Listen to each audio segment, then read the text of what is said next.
Rubrique On vous répond à présent avec notre invitée Audrey Dubuc, directrice de la FICOSIL, pour évoquer cette question, prévenir les expulsions locatives. Quelles solutions concrètes existent localement? Bonsoir Audrey et bienvenue Bonsoir. sur notre plateau. Déjà on va expliquer ce qu'est la FICOSIL, c'est quoi exactement?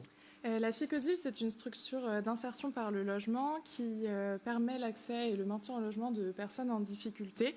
Ces personnes ont souvent des parcours marqués par des ruptures, des expulsions locatives, des endettements importants, des parcours de rue. Et grâce à l'action des équipes de la FICOSIL, nous proposons un accompagnement adapté à leurs besoins, co-construit avec eux, et la mise à disposition de logements qui leur permet d'être logés et de se maintenir durablement dans le logement. Chaque année, plus de 600 ménages sont accompagnés en Indre-et-Loire grâce à votre structure. Alors, vos actions, elles sont au nombre de deux actions spécifiques. La première consiste à intervenir le plus tôt possible, c'est ça? Oui, c'est ça. Nous avons développé depuis 2022 deux actions spécifiques sur la prévention des expulsions. La première consiste à intervenir très tôt, dès les premiers impayés de loyer et dès le début de la procédure d'expulsion locative. C'est une équipe mobile avec des travailleurs sociaux qui va aller rencontrer des ménages en difficulté, qui ont rompu les liens avec les bailleurs, qui ont rompu les liens avec les services sociaux et pour lesquels donc, nous allons déployer une action visant à les rencontrer, à prendre par tous les moyens possibles les contacts avec eux et à proposer un accompagnement qu'on co-construit avec eux.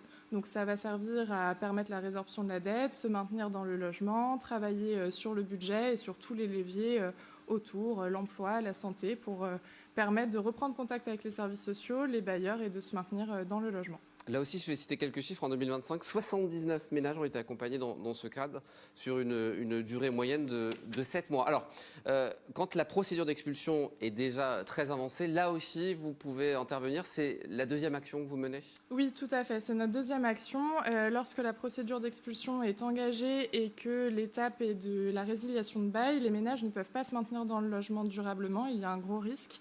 Dans ce cas-là, nous intervenons en reprenant en bail le logement pour permettre aux ménages de s'y maintenir. Nous soulevons aux ménages ce logement et nous travaillons avec un accompagnement adapté, global, sur la santé, sur l'emploi, sur la gestion budgétaire, sur la résorption de la dette, sur une durée de plusieurs mois, avec l'objectif donc d'apurer la dette et de se maintenir dans le logement durablement. Et ce qui se passe à la fin, et ça a été le cas pour un des ménages accompagnés en 2025, c'est un glissement de bail avec le bailleur. Donc la situation est résolue et le maintien dans le logement est possible durablement. Oui, là, c'est sécuriser un logement et en même temps les accompagner justement pour sortir des difficultés. On va terminer par un petit message positif. On peut traverser des moments difficiles et sur le territoire, il existe des structures comme la FICOSIL justement pour aider les gens. Il faut faire appel à vous. Oui, tout à fait. Un accident de parcours peut arriver. Ça peut être une perte d'emploi, une séparation, un divorce, des fragilités. Ça peut arriver à tout à chacun.